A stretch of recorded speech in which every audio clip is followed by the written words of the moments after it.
नमस्कार दोस्तों। आप सुन रहे हैं रात की कहानी मेरे यानी रोहित के साथ। आज की कहानी एक ऐसे घर की है जिसके बारे में कहा जाता है कि जहां आज भी आत्माएं भटकती हैं। ये कहानी हमें हमारे एक सब्सक्राइबर ने भेजी है। कहानी सच्ची है या नहीं, इसका फैसला मैं आप पर छोड़ता हूँ, लेकिन जिसने ये सब झेला है उसके लिए ये सब डरावनी हकीकत थी। अगर आपको मेरी कहानी पसंद आए तो लाइक जरूर करना, और अगर आप चैनल पर नए हैं तो चैनल को सब्सक्राइब करना ना भूलना।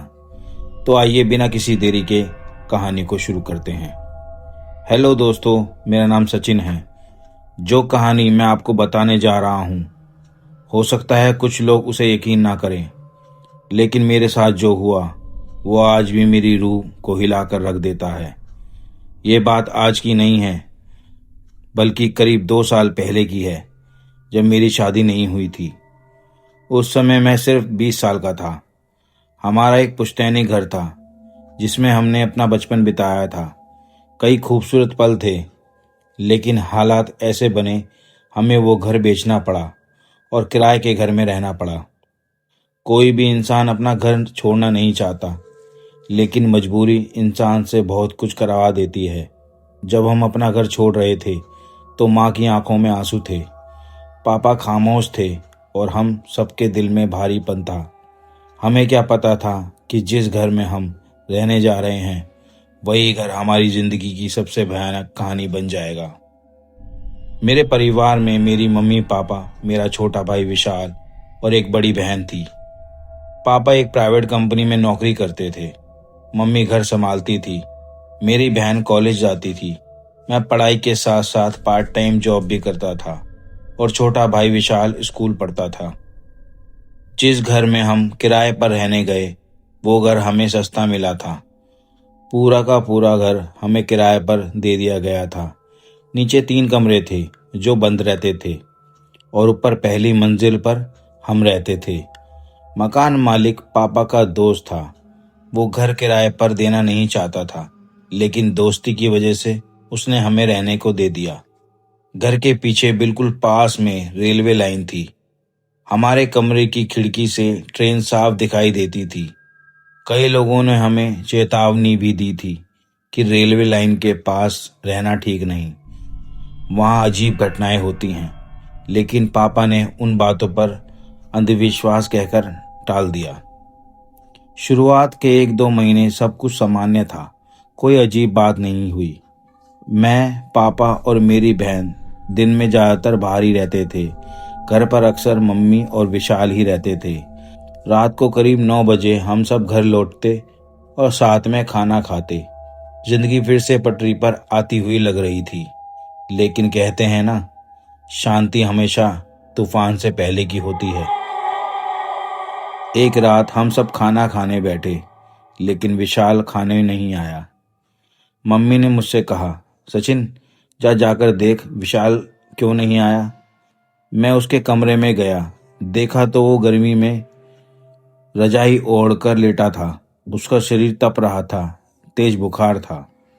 मैंने मम्मी को बुलाया, दवा दी गई, हम सब सो गए। लेकिन उस रात के बाद विशाल ठीक होने का नाम ही नहीं ले रहा था। उसका बुखार उतर ही नहीं रहा था। धीरे धीरे उसकी हालत और खराब होती गई। कुछ दिनों बाद उसके दाहिने पैर में अजीब सी परेशानी शुरू हो गई। वो ठीक से चल भी नहीं पा रहा था, जैसे उसके पैर को कोई चीज खींच रही हो। दिन पर दिन कमजोर होता जा रहा था। हमने उसे कई डॉक्टर को दिखाया, लेकिन कोई बीमारी समझ नहीं आ रही थी। इसी बीच घर में अजीब अजीब घटनाएं होने लगी। रात को ऐसा लगता जैसे कोई घर में दौड़ रहा हो। सुबह घर के कोनों में मरे हुए चूहे मिलते, लेकिन अजीब बात तो ये थी कि उनके शरीर का मांस गायब होता, सिर्फ हड्डियां ही बची होती। सबसे डरावनी बात तो ये थी कि विशाल के कमरे से कभी औरत की आवाज आती तो कभी किसी आदमी की। डर के कारण हम सब विशाल के साथ ही सोने लगे, लेकिन सुबह उठते ही वो अक्सर नीचे बंद कमरों के गेट के पास मिलता। जब उससे पूछते कि वो वहां कैसे पहुंचा तो बस इतना कहता, मुझे नहीं पता। मुझे लगता है मेरे शरीर में कोई और है। जब मैं सो जाता हूँ तो वो जाग जाता है। मैंने तय कर लिया कि अब मुझे खुद सच्चाई देखनी होगी। एक रात मैंने बिना किसी को बताए जानने का फैसला किया। रात के करीब 2 बजे विशाल उठ गया। उसकी चाल अजीब सी थी। वो अपने पैरों को घसीटते हुए नीचे चला गया। मैं चुपचाप उसके पीछे पीछे गया। वो घर के पीछे रेलवे लाइन की तरफ गया और वहां बैठ गया, जैसे किसी का इंतजार कर रहा हो। अचानक उसने जमीन से कुछ उठाया और खाने लगा। जब मैंने ध्यान से देखा तो मेरे पैरों तले जमीन खिसक गई। वो एक जिंदा चूहा था और विशाल उसे कच्चा खा रहा था। मेरा खून जम गया। दिन बीतते जा रहे थे और विशाल की हालत दिन पर दिन बिगड़ती जा रही थी। उसका चेहरा पीला पड़ गया था। आंखों के नीचे काले गड्ढे साफ दिखाई देने लगे थे। ऐसा लग रहा था मानो कोई उसकी जान धीरे धीरे खींच रहा हो। समय बीतता गया। नवरात्रि आने वाली थी। मम्मी बहुत धार्मिक थी। उन्होंने घर में पूजा पाठ शुरू कर दी। सुबह शाम अगरबत्ती, धूप, मंत्र सब कुछ चल रहा था। लेकिन जैसे जैसे पूजा बढ़ती रही वैसे वैसे घर का माहौल और भी भारी होता जा रहा था। नवरात्रि की तीसरी रात की बात है। मम्मी पूजा की आरती लेकर विशाल के कमरे की तरफ गई, लेकिन अचानक उन्होंने मेरी बड़ी बहन से कहा, तू जाकर विशाल को आरती दे आ। मेरी बहन आरती लेकर जैसे ही कमरे में घुसी, अचानक कमरे का दरवाजा खुद ब खुद जोरों से बंद हो गया। हम सब बाहर खड़े सब देख रहे थे। अंदर से विशाल की आवाज आई, लेकिन वो उसकी आवाज नहीं थी। वो भारी थी, खिंची हुई थी और एक साथ 2 आवाजें आने लगी। चली जा यहाँ से, वरना इसके साथ साथ तुझे भी अपने साथ रख लूंगा, जैसे तेरे भाई को रखा है मैंने। मेरी बहन के हाथ से थाली गिर गई। वो चीखती हुई बाहर भागी और मम्मी से लिपट गई। मम्मी उस पल सब समझ चुकी थी। उन्होंने बस इतना कहा, ये बीमारी नहीं है। उसी दिन मम्मी ने पास के एक मौलवी को बुलाया। जैसे ही मौलवी घर में दाखिल हुआ, विशाल जोर जोर से चिल्लाने लगा, कभी किसी औरत की आवाज में तो कभी जवान आदमी की आवाज में। हमारा पूरा घर आवाजों से गूंज उठा। मौलवी ने कुछ आयतें पढ़ी और फूंक मारी। थोड़ी देर के लिए विशाल शांत हो गया। मौलवी ने गंभीर आवाज में कहा, इसके शरीर में 2 आत्माएं हैं, एक औरत की और एक मर्द की। अभी मैंने इन्हें शांत किया है, लेकिन ज्यादा देर तक ये काबू में नहीं होगी।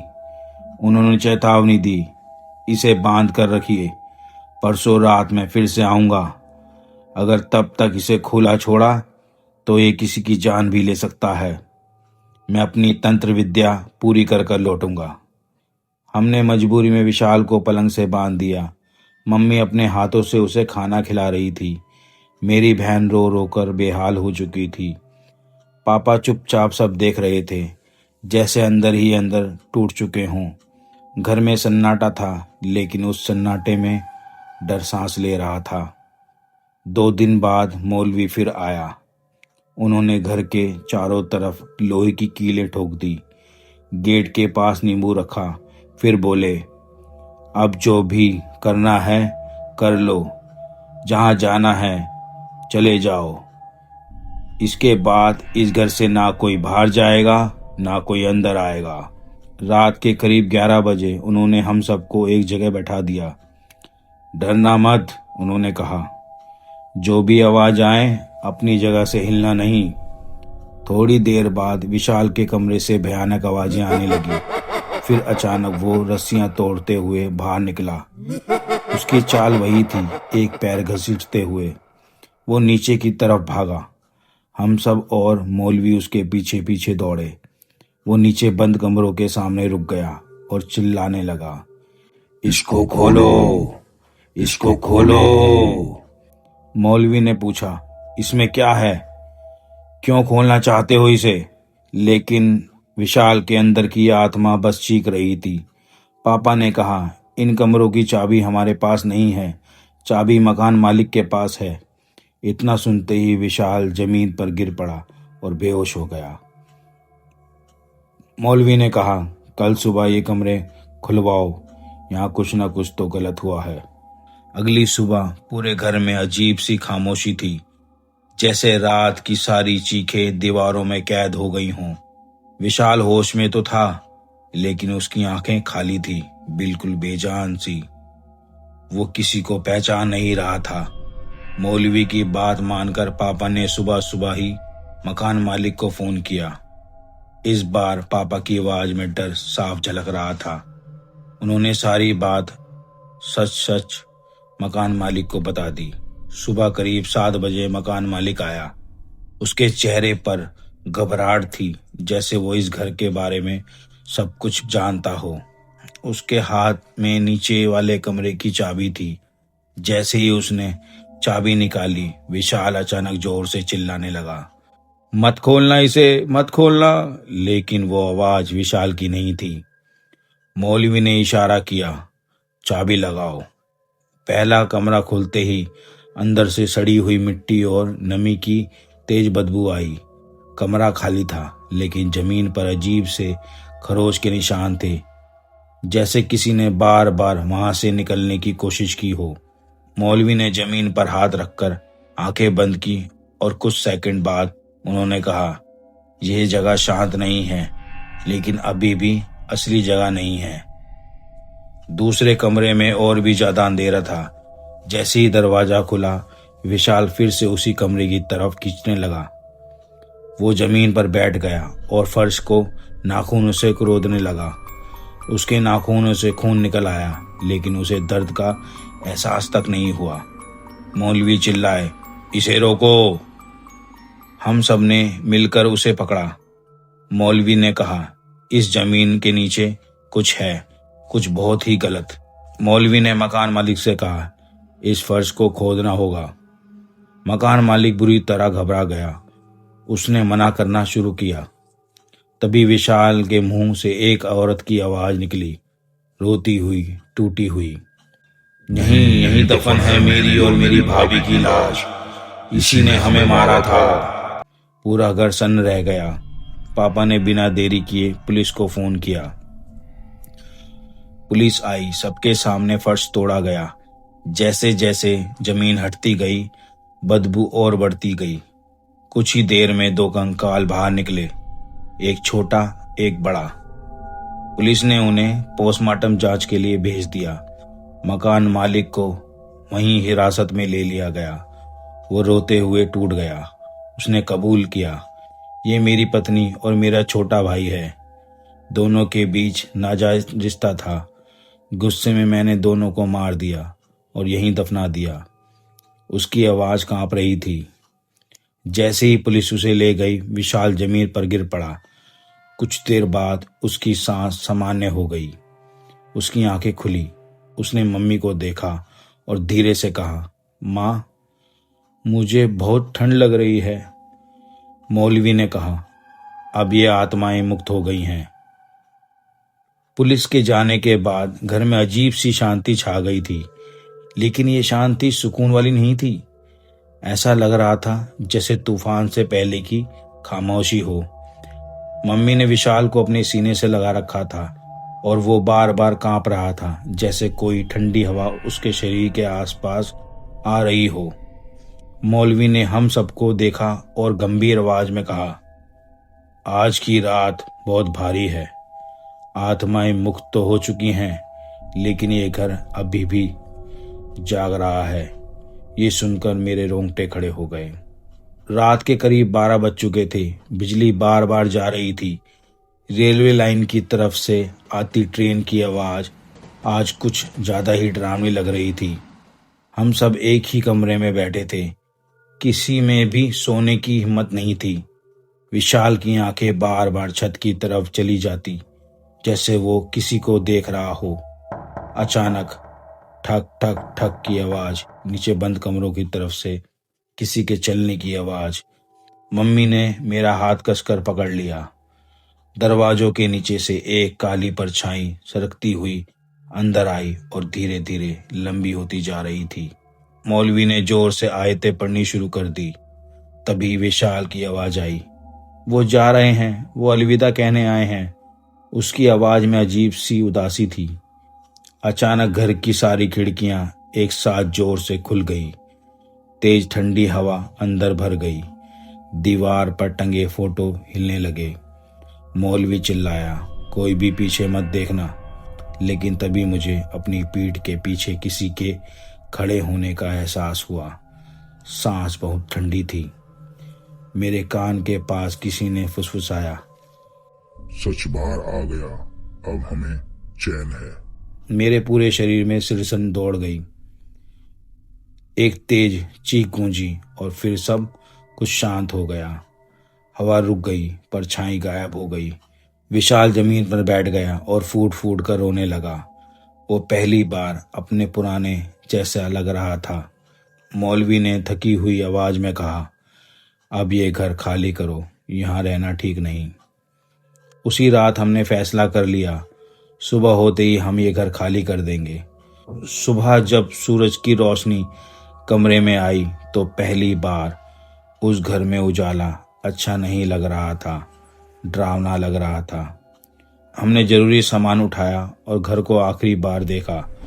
रेलवे लाइन से ट्रेन गुजरी और मुझे लगा जैसे घर ने एक लंबी सांस ली हो। उस घर को छोड़े हुए आज पूरे 2 साल बीत चुके हैं।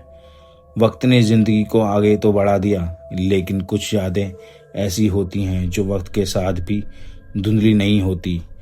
वो घर, वो रातें और विशाल की वो हालत आज भी मेरी आंखों के सामने ताजा है।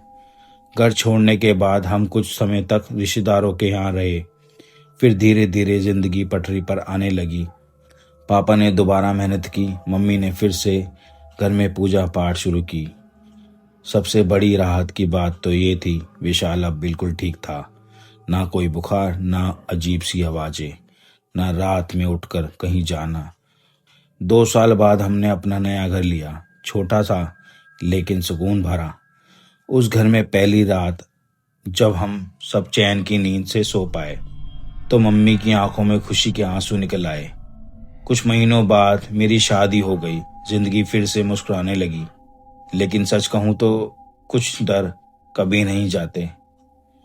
कुछ दिन पहले मैं उसी इलाके से गुजर रहा था। दिल तेज तेज धड़कने लगा। मैंने हिम्मत करके उस पुराने घर की तरफ देखा। घर आज भी वहीं था, बंद वीरान। नीचे वाले कमरे आज भी सीले थे। लोगों का कहना है कि उस घर में कोई टिक नहीं पाया। जो भी रहने आया, कुछ ही दिनों में अजीब हरकतें शुरू हो गई। रेलवे लाइन से आज भी ट्रेन गुजरती हैं, लेकिन अब उसी आवाज में भी मुझे चीख सुनाई देती है। मौलवी ने जाते जाते मुझसे एक बात कही थी, कुछ जगह कभी पूरी तरह खाली नहीं होती। सच बाहर आ जाए तब भी दीवारें सब याद रखती हैं। आज मुझे उसकी बात समझ आई। दोस्तों, ये कहानी सुनाने का मकसद आपको डराना नहीं, बस ये बताना है कि दुनिया में हर चीज का जवाब नहीं होता। कुछ रहस्य ऐसे होते हैं जिन्हें महसूस किया जाता है, समझा नहीं जाता। अगर कभी आप किसी जगह पर बिना वजह घबराहट महसूस करें, अगर किसी घर में कदम रखते ही मन भारी हो जाए, तो उस एहसास को नजरअंदाज मत करना, क्योंकि हो सकता है वो जगह आपको कुछ बताना चाहती हो। आशा करता हूं आपको ये कहानी पसंद आई होगी। अगर कहानी अच्छी लगे तो लाइक जरूर करना, और अगर आप चैनल पर नए हैं तो सब्सक्राइब करना ना भूलना। मिलते हैं फिर किसी और डरावनी कहानी के साथ। तब तक के लिए अपना ख्याल रखना और सुनते रहें रात की कहानी, मेरे यानी रोहित के साथ।